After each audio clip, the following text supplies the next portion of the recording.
नमस्कार दोस्तों, civil engineering support के एक बहुत ही महत्वपूर्ण वीडियो में आपका स्वागत है। आज दोस्तों मैं आपके लिए बहुत ही ज़बरदस्त घर का दोस्तों डिज़ाइन लाया हूं। आप चाहें तो इसको एक पार्ट में भी रख सकते हैं और चाहे तो इस घर को दो पार्ट में भी डिवाइड किया जा सकता है।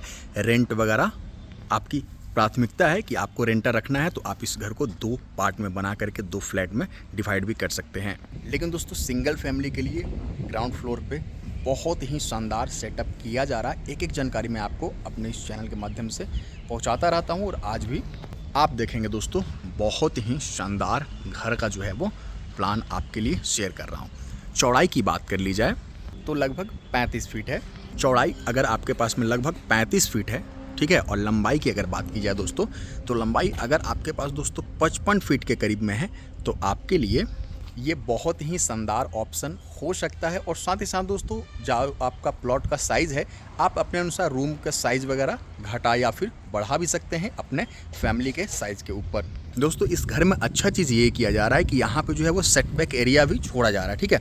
बहुत से लोग क्या करते हैं कि बिल्कुल प्रॉपर्टी लाइन पर कंस्ट्रक्शन कर लेते हैं जिनसे उनको खिड़की वगैरह खोलने में काफ़ी परेशानी होती है और घर का वेंटिलेशन सही नहीं रहता है।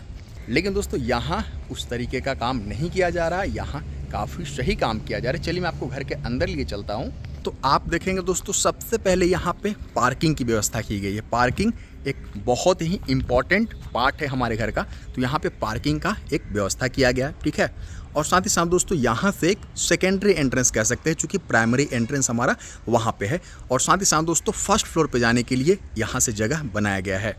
भले ही दोस्तों आपको थोड़ा सा कॉम्प्लेक्स लग रहा हो लेकिन एक एक चीज़ मैं डिटेल में बता रहा हूँ, आपको बिल्कुल सारी चीज़ें समझ में आएंगी और आप इस तरीके का कंस्ट्रक्शन बिल्कुल करवा पाएंगे।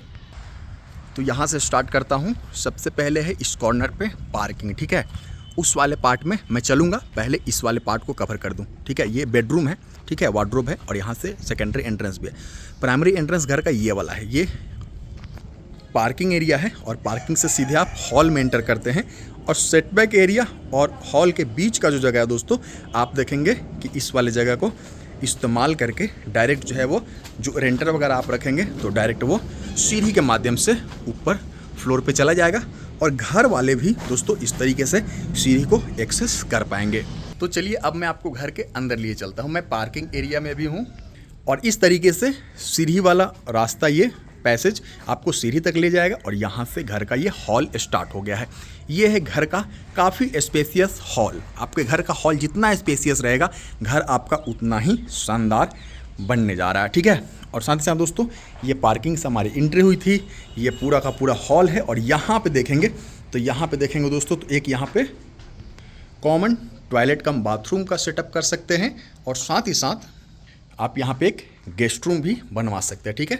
गेस्ट रूम विथ वार्डरोब और यहाँ पे बोरिंग भी किया गया है। और साथ ही साथ दोस्तों आप अटैच बाथरूम का भी यहाँ पे रख सकते हैं। अगर आप गेस्ट रूम बनवा रहे हैं तो कोशिश कीजिए कि एक अटैच बाथरूम जो है वो गेस्ट रूम में हो तो काफ़ी सही रहता है। आगे बढ़ते हैं। ये है इस घर का स्पेसियस हॉल। साथ ही साथ दोस्तों हॉल में एक टीवी यूनिट के लिए जगह आप अपने अनुसार दोस्तों डिसाइड कर सकते हैं। उसके बाद दोस्तों हॉल के बाद आप देखेंगे सामने वाला जो पार्ट है ये डाइनिंग एरिया है और हॉल और डाइनिंग एरिया को डिवाइड करने के लिए इस तरीके से जो है वो आर्क का सहारा ले सकते हैं। इसमें जगह ब्लॉक भी नहीं होता और साथ ही साथ दोस्तों काफ़ी स्पेसियस और साथ ही साथ दोस्तों वेंटिलेशन प्रॉपर होते रहेगा। डाइनिंग एरिया और हॉल को पार्टीशन का भी काम करता है और साथ ही साथ दोस्तों एक डिज़ाइन के तौर पे भी आर्क आप बनवा सकते हैं। ये पूरा का पूरा डाइनिंग एरिया के तौर पे इस्तेमाल किया जाएगा। और ये है इस घर का किचन, ठीक है। किचन के साथ ही साथ आप एल शेप में किचन देख सकते हैं।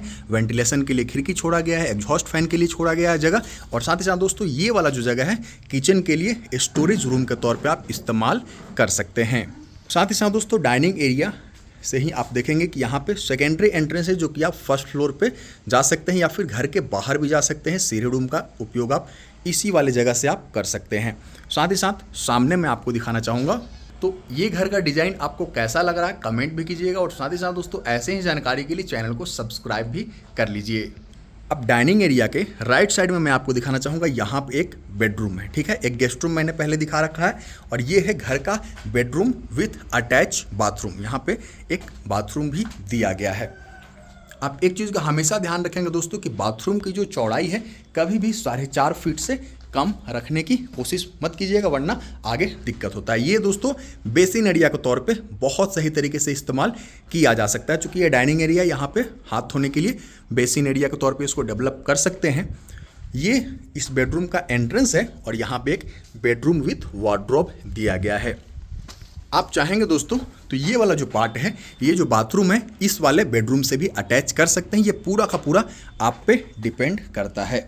साथ ही साथ दोस्तों मैं आपको दिखाऊंगा ये फाइनली चौथा बेडरूम मैं आपको दिखा रहा हूँ, ठीक है। अगर गेस्ट रूम को भी मिला लिया जाए तो इस घर में 4 बेडरूम हैं।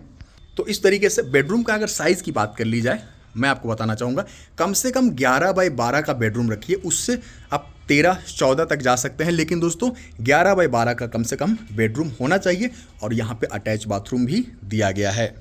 तो दोस्तों आपको ये घर का डिज़ाइन कैसा लगा मुझे कमेंट बॉक्स में ज़रूर बताइएगा। साथ साथ दोस्तों 5 में से आप इस घर को कितने नंबर दे सकते हैं, आप मुझे कमेंट बॉक्स में अवश्य बताइएगा। ऐसे ही जानकारी के लिए जुड़े रहिए। नमस्कार, धन्यवाद।